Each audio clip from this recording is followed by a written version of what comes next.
उपाध्यक्ष महोदय, वित्त मंत्री को देश की आर्थिक स्थिति और निर्धनता के संबंध में जितनी जानकारी प्राप्त होती है उतनी किसी अन्य मंत्री को संभव नहीं होती।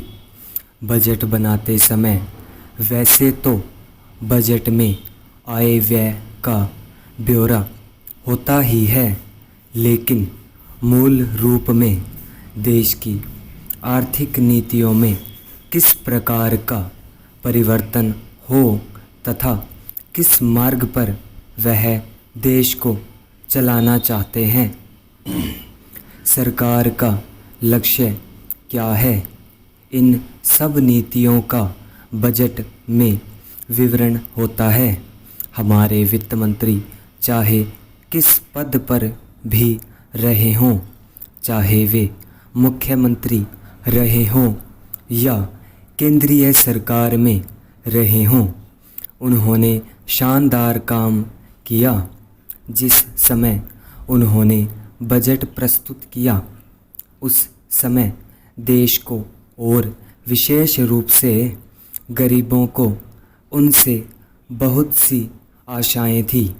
देश में लगभग 6 लाख गांव है, उनमें जो बेरोज़गारी है, गरीबी है, उसके संबंध में देश की जनता को उनसे बड़ी आशाएं थी और जनता देखना चाहती थी कि इस अवसर पर सरकारी नीतियों के द्वारा देश को वे क्या मार्गदर्शन देना चाहते हैं।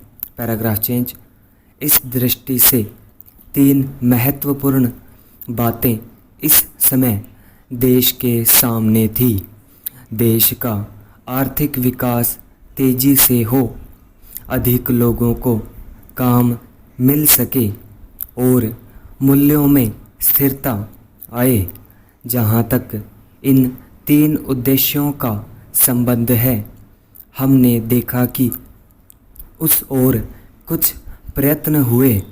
विशेष रूप से गरीबी हटाओ के संबंध में इस देश में जो चर्चा चल रही है, इस बजट में कुछ सीमा तक उसका उल्लेख मिलता है, क्योंकि जितने भी प्रत्यक्ष कर लगे हैं वे ज़्यादातर धनी लोगों पर और विशेष रूप से शहर के लोगों पर लगाए गए हैं। इस तरह से जो एक प्रकार की आर्थिक असमानता हमारे देश में चल रही है, उसको दूर करने का प्रयत्न अवश्य किया गया है। लगभग 5 दशक पूर्व जब हमारा देश स्वतंत्र हुआ था, उस समय देश में जितने सरकारी कर्मचारी थे वे ऐसा समझ बैठे थे कि अब तक देश में जिस तरह से अंग्रेज़ों का प्रशासन चल रहा था उस तरह से काम नहीं चलेगा, क्योंकि कांग्रेस के जो नए लोग आए थे वे मंत्री बने थे। वे लोग धन के मामले में त्यागी आदमी थे। धन से उनको मोह नहीं है, लेकिन बाद में उन्होंने देखा कि हमारे मंत्री लोग भी उसी तरह से शानदार जीवन पसंद करने लग गए जिस तरह से अंग्रेज करते थे। स्टॉप।